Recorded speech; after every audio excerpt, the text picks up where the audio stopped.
Estamos apresentando Marco Zero, onde tudo começa.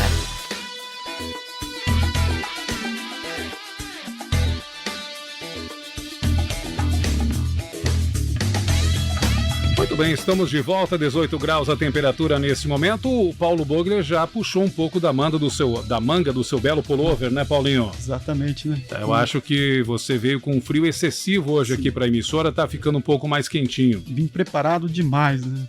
Então tinha que ficar...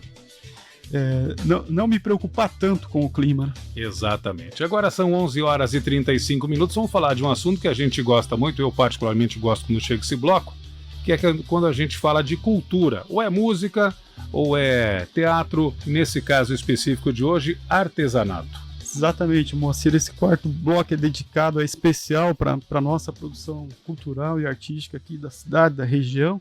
Quando eu digo da cidade, não só para os iguaçuenses, mas a todos aqueles que escolheram Foz do Iguaçu também, então são em parte iguaçuenses. E hoje a gente vai compartilhar a história de um artista e feirante que é apaixonado por artes desde criança, e isso o levou a se formar no curso de graduação em artes pela Universidade Federal do Paraná, lá no campus do Litoral, que inclusive tem uma tradição de muita produção, muita efervescência cultural.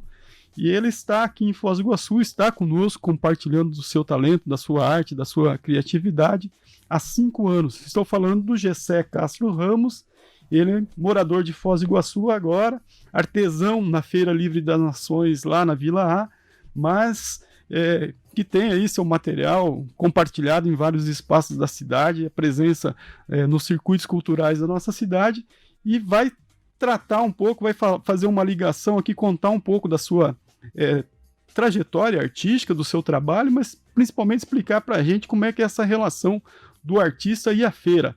Gessé, seja bem-vindo, bom dia, obrigado por atender ao nosso convite, é um prazer recebê-lo aqui no nosso programa.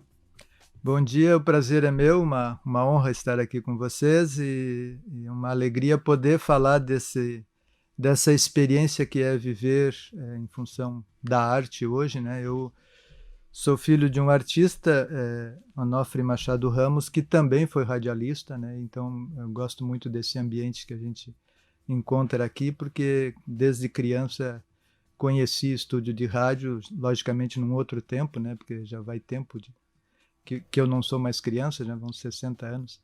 Mas meu pai era um multiartista, né? Um poeta, um tradicionalista lá do Rio Grande do Sul, e um homem de fé também, e acabou se tornando pastor da Igreja Anglicana, caminho que eu segui também, e eu me licenciei do Ministério da Igreja depois de 25 anos, e passei a me dedicar exclusivamente à escultura em talha em madeira, que aprendi com o pai. O pai era professor dessa área também.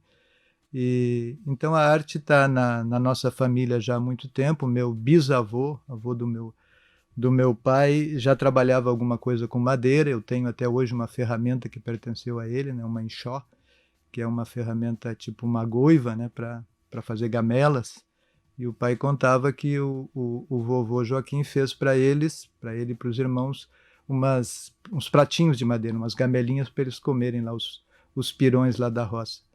E o pai, então, desde criança conhece esse trabalho e se criou assim, com muita curiosidade a respeito de artes, trabalhou com chifre, com outros materiais, e depois de adulto foi professor no estado do Rio Grande do Sul, e aprendeu, né, a arte do entalhe, de fazer ferramentas, que é uma grande dificuldade para quem trabalha com entalhe. E eu e meus irmãos nos criamos, né, dentro desse clima aí da arte. E depois que saí da igreja, do ministério oficial da igreja, permaneço cristão e ligado à Igreja Anglicana, mas depois que parei de exercer o ministério e vim para Foz com a Edna, tenho me dedicado mais a esse trabalho. E tive a oportunidade, como você já referiu, de fazer o curso de artes na universidade lá no Litoral, que para mim foi um ganho muito grande no aprofundamento das questões da arte e tal, né? Que eu sempre trabalhei mais assim da forma empírica, com aquilo que aprendi em casa, e então a gente tem a oportunidade de agregar um pouco mais, né, de conceito, né? Método. Gessé, você falou um pouco da sua infância, dos seus pais. Por onde você andou na juventude, na vida adulta, antes de vir aportar aqui em Foz do Iguaçu? Então, em função da vivência de igreja que a minha família sempre teve, especialmente da igreja episcopal anglicana, que é muito forte, quer dizer, seu nascedouro basicamente é no Rio Grande do Sul, né? E então meu pai se criou na igreja anglicana porque, embora o meu avô, o pai dele, fosse católico, eles moravam no interiorzão lá de Santo Antônio, e o meu avô teve uma doença degenerativa e ele ficou tetraplégico. E havia naquele lugar lá onde eles moravam um trabalho feito em mutirão, que os agricultores ajudavam uns aos outros, né? Não existiam as máquinas que a gente tem hoje por aí e tal. A coisa era toda no cabo da enxada mesmo. E um grupo da igreja episcopal anglicana ajudou meu avô doente a fazer a roça dele. E aí ele resolveu, a partir daquele momento, já que tinha recebido a solidariedade daquela comunidade, que ele e a família seriam episcopais. E aí começa a história, né, da minha família na igreja. E meu pai, eu me criei, né, meu pai pastor da igreja anglicana, e eu segui o mesmo caminho. Fui para o seminário, então, aos 20 anos, fiz o seminário anglicano em Porto Alegre, fui ordenado, e aí, né, nesse período em que estive a serviço oficialmente da igreja, eu fiz muitas peças para a igreja, né, porque a igreja é uma igreja que tem uma tradição católica, embora não romana. Então a gente usa cruz, a gente usa algumas imagens, né? Então eu fiz báculos, né? Que é aquela cajado do bispo, né? Tenho alguns espalhados aí pelo Brasil e alguns no exterior também. Mas antes de ir para o seminário, como o pai era professor também, concomitantemente ao pastorado, era professor do Estado e trabalhava já com artesanato, e a gente tinha uma marcenariazinha em casa e fazia peças. Nós representamos a nossa cidade, lá de Santo Antônio da Patrulha, em algumas feiras que eram realizadas no estado. Uma feira muito conhecida é a Feira Rural lá de Esteio, né? E lá havia uma sessão de artesanato e a gente, então, ainda menino, ia para essa feira com o pai, né? Mostrar os nossos trabalhos e fazer demonstrações ali na feira também de como é que se fazia esse trabalho, né? E fazia algumas encomendas na hora também, plaquinhas com o nome das pessoas que a gente entalhava ali na hora. Então, a feira sempre teve mais ou menos assim na vida da gente como um lugar de expor, de mostrar o nosso trabalho, né, a nossa arte. E depois, em função da vida da igreja, eu morei em vários municípios do Rio Grande do Sul, atendendo paróquias diversas. Estive, inclusive, morando em Santana do Livramento, que faz fronteira lá com Rivera, né, no sul do Rio Grande do Sul, fronteira com o Uruguai. Então gosto muito desse clima de fronteira, né? Acho que é uma coisa bonita que a gente pode aprender muito com outras culturas. Então essa é uma das coisas que me agrada muito aqui em Foz, é essa tríplice fronteira também, né? A gente bebe dessas culturas diferentes. É por aí, é uma caminhada longa, né? São 60 anos. Legal. E antes de vir para Foz, você estava? Estava em Matinhos. Matinhos. Em Matinhos. A Edna, minha companheira, se aposentou lá em Matinhos como professora do serviço social, embora continue atuando. E os pais dela já moravam aqui, vieram para cá em função de que um dos irmãos da Edna, o Wagner, veio para cá logo no começo da construção da usina. Ele era técnico e veio trabalhar na usina, e acabou que a família foi se agregando também, foi vindo para cá, os pais delas se aposentaram e vieram morar em Foz. Então, nós estávamos em Matinhos, a Edna já estava próximo da aposentadoria, e o pai dela, o reverendo Klenick, também era um pastor da igreja anglicana, o reverendo Klenick começou a ter problemas de Alzheimer.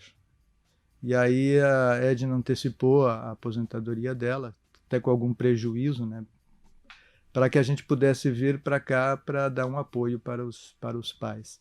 E então, em 2016, a gente veio, 2017, 2018, nós viemos definitivamente para Foz, construímos a nossa casa aqui também, e aí a gente se divide um pouco. Uns dias da semana a gente fica com a minha sogra, outros dias na nossa casinha lá no Jardim América, e outros dias da semana, daí os outros filhos, né, são 3 filhos que moram aqui na cidade, também vão se revezando no cuidado da minha sogra. Infelizmente, meu sogro faleceu, coisa de um mês atrás. Ele estava já numa clínica, que a gente não dava mais conta de cuidar dele, né? Porque o Alzheimer é uma coisa muito difícil de se lidar, né? Quando a pessoa vai ficando mais avançada a enfermidade. Mas a gente veio para cá por causa disso também, e a Edna ainda trabalhou na Unila aqui como professora convidada durante um período, né? E a gente está aí, né? Hoje você expõe seu trabalho basicamente na feira da Vila. Basicamente Isso na feira. Que periodicidade?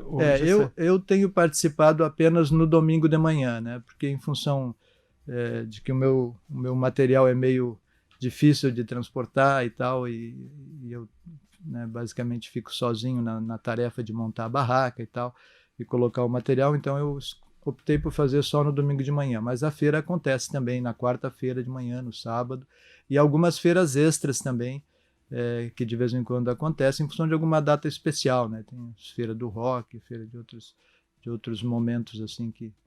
E aí tem um grupo muito bacana lá que está se realizando, está se encontrando. É uma feira ainda jovem na cidade, né? Uma feira que tem pouco tempo, mas que promete, porque é um lugar muito bacana, muito bom de se encontrar. O pessoal leva seus pets para passear ali, é próximo ao Gramadão, né? Perto da Catedral Nossa Senhora de Guadalupe, né? Tem clima de feira mesmo. É clima de feira, é um lugar muito bom. O pessoal, inclusive, como tem muito gramado na volta, as pessoas fazem piquenique por ali.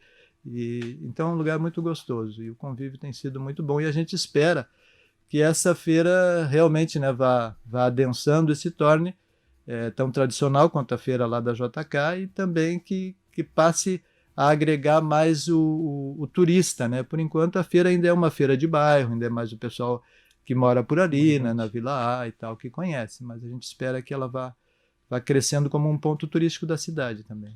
Paulo, só tem aqui os comentários da live, o pessoal que está mandando um alô, o Marcos Labanca mandando um bom dia, o Orlando Daniel de Oliveira Ramos manda um bom dia especialmente para você, Gessé, a Jacira Castro diz que você é um grande artista, a Regiane Machado diz que você fez um lindo testemunho, e a Edna Maier Vergara diz que você tem uma alma linda e a sua arte é intergeracional. Então, o pessoal que está comentando conosco na live lá da Web TV. Muito legal, só elogios aí. É tudo da família, né? Então aí mas isso que é importante, né? Geralmente a família não elogia, né? A família que é mais sincera. Se consegue o elogio da família, do público, então é muito simples, muito fácil de obter. O Gessé, me diga uma coisa, você já deu uma pista aqui, provavelmente seja um componente bem forte na sua criação, mas da onde que vem, onde você busca, de onde que resulta esse teu imaginário para produzir seu trabalho, para produzir cada uma das suas obras aí? Eu acho que a criatividade é inerente, né, ao ser humano. Alguns desenvolvem mais, né, são estimulados. Eu acho que por viver numa família assim que tinha arte como uma coisa natural da família, né, eu tenho vários parentes, tenho inclusive um tio, Odilon Ramos, que é radialista também lá no Sul, bem conhecido, poeta, músico. Então a família tem muito essa coisa da arte, e a gente que se criou estimulado a produzir e a curtir, né, essas coisas. E eu, por ser uma pessoa de fé também, né, eu acredito que nosso Deus é um Deus criador e é criativo, e nos fez assim, né, com essa vibe também de sermos, né, produtores de coisas bonitas, né? E acho que a arte é o que dá graça para a vida, né? A gente fala, tem a teologia da graça no cristianismo, né, que a nossa salvação é graça, é presente de Deus, e acho que a arte também é uma manifestação da graça, é uma manifestação da alegria que a vida pode ter, né, e deve ter. Eu acho que a vida sem arte não tem graça, né? Não tem nenhuma leveza. Mas né? Não tem leveza, não tem alegria. Não tem... E quanto aos trabalhos em si, né? O que você decide elaborar um elefante? De onde que você busca essa inspiração? Por que te leva a isso, né? Quais são os elementos aí que te conduzem a escolher as imagens, os trabalhos que você vai entalhar, vai fazer à mão? Eu tenho trabalhado muito com reaproveitamento de material hoje, né? Até porque Foz é uma cidade muito arborizada e de vez em quando dá alguma ventania, quebra um galho, as pessoas a prefeitura tem que fazer às vezes umas podas, né? E eu aprendi a lidar com qualquer tipo de madeira. Existem madeiras que são mais apropriadas para o entalhe, para a escultura, né? Madeiras nobres, como o mogno, cedro, que são mais difíceis de conseguir, são caras. Então eu aprendi a lidar com qualquer madeira praticamente, né? Então eu aproveito muito, e aí a própria madeira já às vezes sugere, você pega um toco que tem um formato e tal, eu tenho aqui um patinho que eram 2 galhos, né? E eu enxerguei ali o pato, né? O anjinho e o elefante também eram tocos que o meu cunhado comprou para queimar na churrasqueira. Eu disse, pô, mas esse toco aqui tem um formato tão bonito, vamos tirar, vamos salvar ele da fogueira. Acabou com o churrasco. Acabou com o churrasco do cunhado. Né? Eu, erroneamente, quando vi ali o pato, pensei até que fosse argila. Você só trabalha com madeira, então. Só madeira. O porquê da escolha da madeira? Uma tradição de família? É mais fácil? Explica pra gente. Na verdade, Marcelo, eu acho que a madeira... eu morei em casa de madeira desde criança, eu tenho gosto muito do contato da madeira. Acho que a madeira é um material, e acabei descobrindo lá quando fui fazer meu TCC, na conclusão do curso, que a palavra madeira vem de materia, que é a matéria original básica, digamos assim, a primeira matéria que o ser humano aprendeu a manipular, né? Fazer ferramentas, fazer armas e tudo mais. Então, acho que a madeira tem um sentimento assim, meio de atavismo mesmo, é uma coisa viva. E, ademais, a madeira é abundante, é fácil de trabalhar, e a madeira não necessita muitas coisas que por exemplo, a cerâmica, né? A cerâmica exige um barro apropriado, que às vezes a gente não consegue no local, exige forno, exige uma série de coisas, né? Que é mais complicado. Eu admiro, né, o trabalho do ceramista, tenho vontade de aprender alguma coisa nessa área. Meu pai sabia também trabalhar com cerâmica, embora não exercesse. E a madeira a gente consegue em qualquer lugar, né? Madeira, nos containers aí de resto de obras, se encontra madeira que dá para fazer alguma arte com ela, né? E essa é uma busca que eu tenho feito, assim, de valorizar a madeira, que ela não fique só como adubo ou lenha, mas que realmente se reaproveite, porque há uma história, há uma árvore que levou anos para se formar ali e que de repente vai para o chão e vai para o fogo, ou apodrece simplesmente sem... E acho que como um ser vivo merece o respeito de toda a criação, né?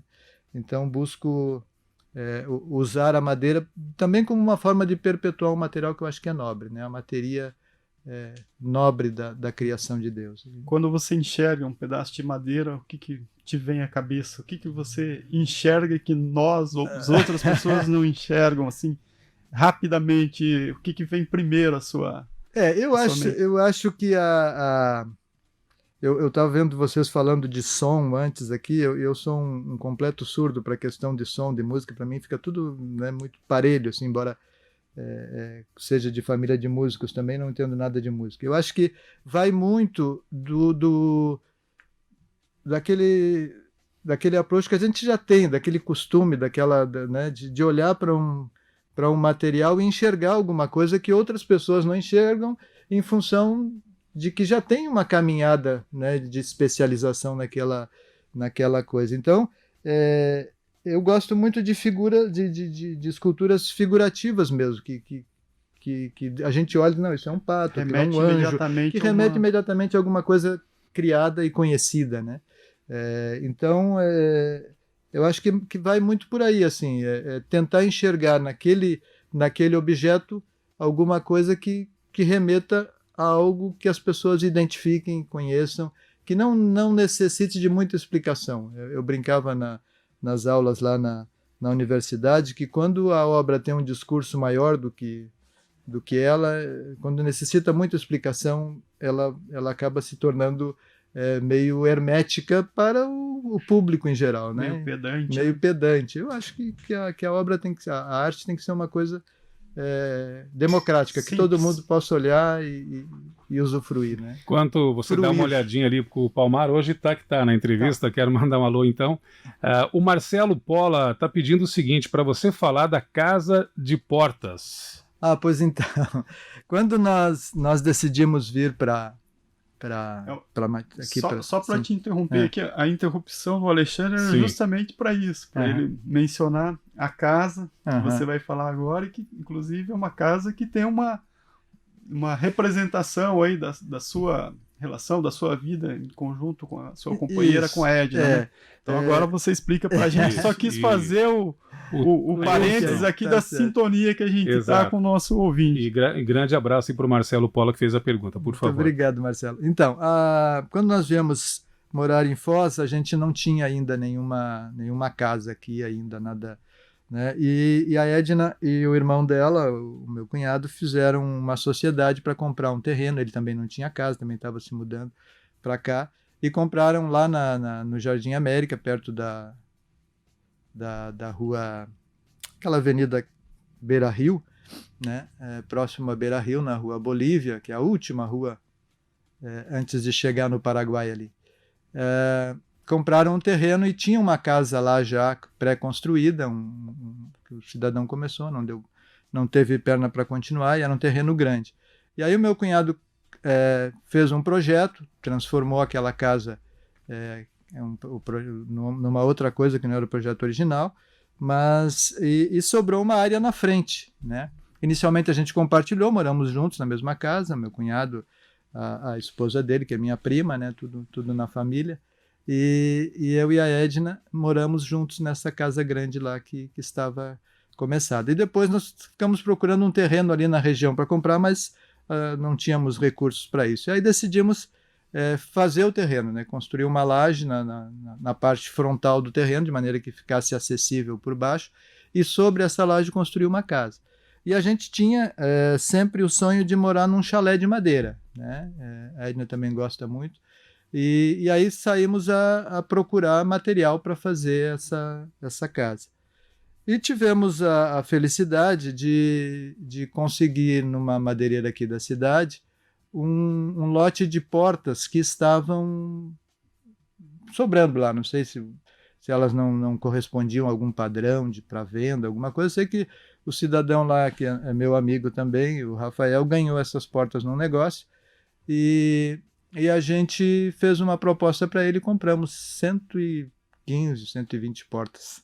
E aí decidimos, a gente já tinha uma armação de ferro do chalé, né, que a gente já tinha comprado num outro negócio, e decidimos então fazer a casa toda com as portas, né, uma maluquice que meu cunhado teve a ideia e eu abracei logo em seguida.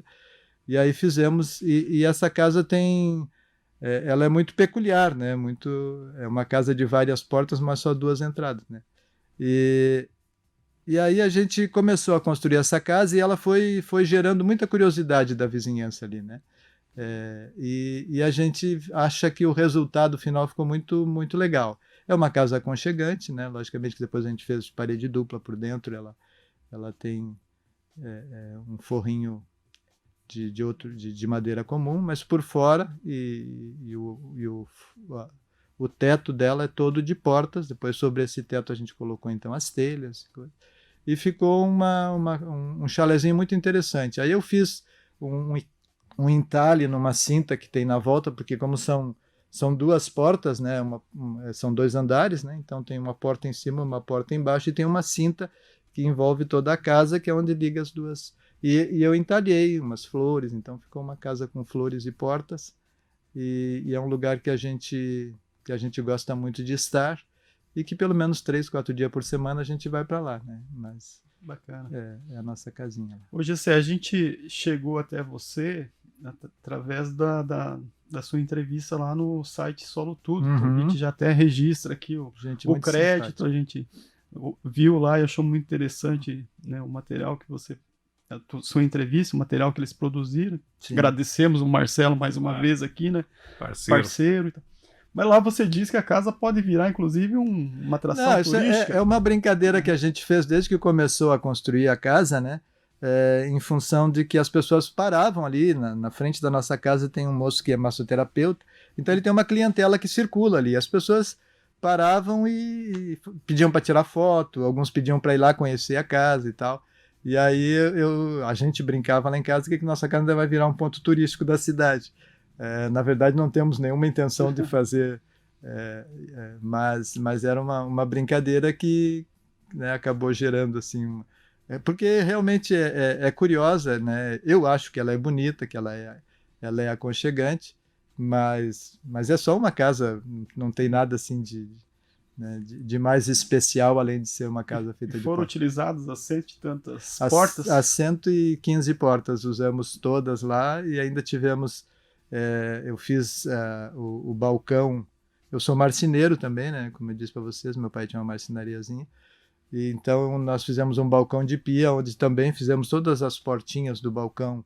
Eu cortei portas ao meio e fiz as portas do balcão, então é uma casa temática, né? na coisa das portas. O Gessé, para a gente se encaminhar para finalmente, você tem ia muitos comentar... comentários na live, você faz a pergunta e eu faço os comentários. Então tá daí. bom.